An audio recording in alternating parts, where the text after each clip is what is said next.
ক্লাসে ছিলাম। তো এখন আমাদের কোচিং শুরু হয় নাই।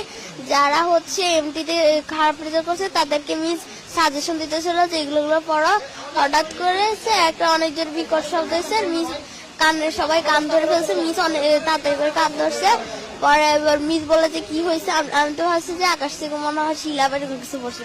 পরে আমরা যখন বেরোইছি দেখি যে যেখান দিয়ে আমরা সিঁড়ি দিয়ে ক্লাসে উঠি সেই সিঁড়ির জায়গাটা পুরোটা পুড়ে গেছে। আর সিঁড়ির ওই পাশে কিছু 7-8 ছেলেমেয়েরা পড়তো, ওদের ইয়েটা পুরো পুড়ে গেছে, সিঁড়ির সাইড পুরো পড়ে গেছে।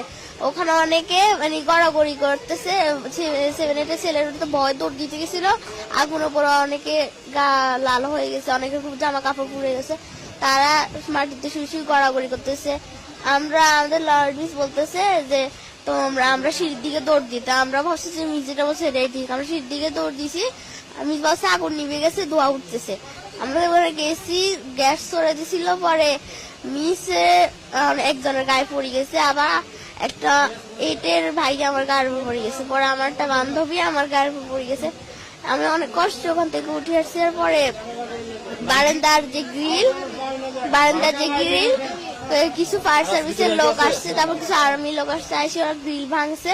ভাঙার পর আমাদের ওখানে ট্রান্সপোর্টের যে গাড়ি রাখা হয় ওখানে একটা গেট আছে, গেট ভাঙে গেট হচ্ছে জানলার সাথে যে লাগাই দিয়েছে যাতে সিঁড়ির মতো করে যাওয়া যায়। পরে 7-8 জন মিলে নামাইছে। কিছু আর্মি লোক মানে চারপাশে ছিল, আমাকে আস্তে আস্তে আস্তে করে নামাইছে। পরে যখন নামছি আমাকে দ্রুত করে নিয়ে কোলে করে নিয়ে গেছে, পরে রিক্সায় করে লুবানায় নিয়ে আসছে।